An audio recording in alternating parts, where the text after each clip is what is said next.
अस्सलाम वालेकुम नाज़रीन, आज की वीडियो में आपको बताएंगे कि शटरिंग करते वक्त किन बातों का ख्याल रखा जाता है। तो नाज़रीन, सबसे पहले जो शटरिंग के लिए आपको मटेरियल रिक्वायर्ड होता है, आपको आपका जितनी क्वांटिटी चाहिए होती है उससे थोड़ा सा ज़्यादा ऑर्डर करें।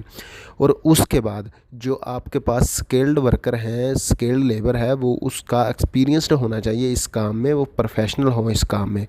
उसका आपको फ़ायदा ये होगा, एक तो वो आपका काम टाइम से पहले आपको ख़त्म करके देंगे, और अगर आपका जो मटेरियल है अगर वो नाक़िस भी है तो वो उसको अच्छे तरीके से यूज़ कर सकते हैं। और इसके बरक्स अगर आपके पास प्रोफेशनल वर्कर नहीं है, अनस्किल्ड लेबर है, उसका नुकसान आपको ये होगा, एक तो आपका मटेरियल वेस्ट करेंगे और एक टाइम भी ज़्यादा लेंगे, आपको रिक्वायर्ड टाइम के अंदर काम भी फिनिश करके नहीं देंगे।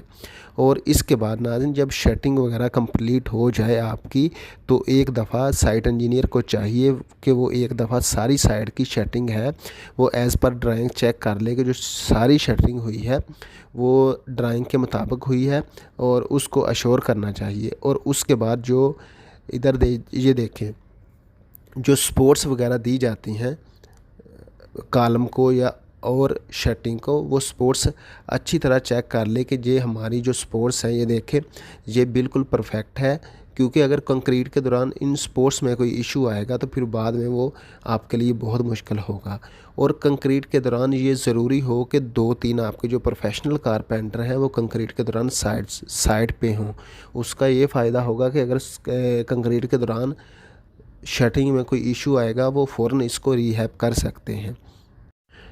और इसके बाद जब आपकी शटरिंग हो जाए और उसके बाद कंक्रीट भी हो जाए, और बाद में टाइम कंप्लीट होने के बाद जब आप डी शटरिंग करते हैं, यानी कि शटरिंग को रिमूव करते हैं, तो उसके लिए आपको प्रोफेशनल बंदे लगाने चाहिए, क्योंकि उसमें बहुत ज़्यादा मटेरियल वेस्ट होता है। अगर आपके पास प्रोफेशनल बंदे होंगे तो वो इस मटेरियल को कम से कम वेस्ट करेंगे।